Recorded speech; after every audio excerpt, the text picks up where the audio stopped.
It's Wednesday and you know what that means. News! I'm not even gonna try to stall because news is the best. I'm your host Andrew and this is Crypto Espresso, your teeny tiny daily shot of caffeinated crypto headlines, and let's just get cracking. First up, Hong Kong is set to lift its ban on the retail trading of cryptocurrencies as the city strives to restore its reputation as a prominent fintech hub. The Securities and Futures Commission concluded its consultation on regulations for digital asset platforms and announced that licensed entities will be permitted to offer services to retail investors. The SFC will introduce measures to safeguard retail investors, including a thorough vetting process of tokens prior to their listing on exchanges. This decision represents a reversal of the restrictions implemented last year, and the new regulations are expected to take effect on June 1st. The SFC emphasized the importance of good governance, robust onboarding processes, and transparent disclosure practices as part of the protective measures. While the SFC will not publish a list of approved assets for retail investors, platform operators are reminded of their legal obligations to ensure compliance with Hong Kong's public offering regulations. A guy named, William Shakespeare once said, "What's in a name?" Well, let's put that to the test. According to a recent court filing, FTX, the crypto exchange that filed for bankruptcy last year and at present has a horrible reputation, is working on a plan to relaunch its operations under a new name. Drumroll please. FTX 2.0. The filing reveals that John Ray III, the new CEO of FTX, has been busy meeting with creditors and debtors to discuss the best way to restructure the exchange and repay its debts.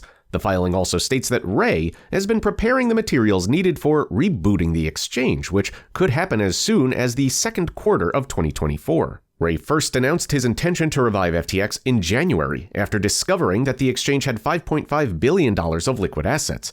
In April, he reported that the amount had increased to $7.3 billion.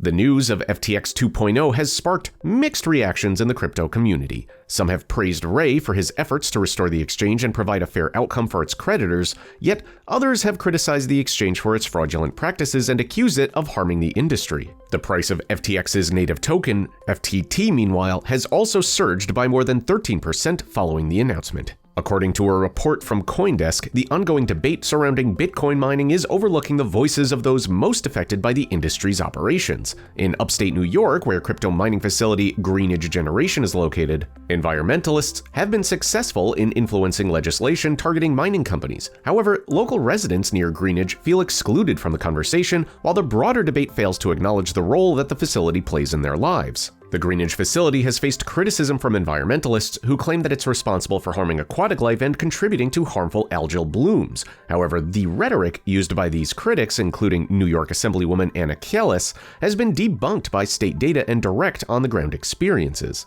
Meanwhile, advocates for the industry are touting the potential benefits of Bitcoin mining, such as investments in renewable energy and improvements to energy grids. According to data from Glassnode, more and more Bitcoin holders are choosing to keep their coins for the long term instead of selling them for a quick profit. This trend, according to those kooky crypto kids, is called hodling, which indicates that Bitcoin is becoming a more mature and stable asset class that attracts investors who believe in its future potential. This means that over 2/3 of all Bitcoins in circulation are being held by long-term investors who are not tempted by price fluctuations. And in fact, 40% of Bitcoin owners have been hodling for at least 3 years, according to on-chain data. This data indicates positive developments for Bitcoin's growth and adoption as it reduces the selling pressure and increases the scarcity of the cryptocurrency. It also suggests that hodlers are confident that Bitcoin will continue to appreciate in value over time despite the challenges and uncertainties that it may face. And here's something that you might be embarrassed by: watching this whole Crypto Espresso episode without liking this video, subscribing to our YouTube channel, and clicking on that little bell icon to get buzzed whenever a new Crypto Espresso video goes live. And what did you think about today's episode? Let me know in those comments below because I read them, and sometimes I take them far too seriously. Questions about our headlines or crypto in general? Why not take the plunge and ask Alex in that description below? Alex is always a great resource for all things Web3 and the metaverse, and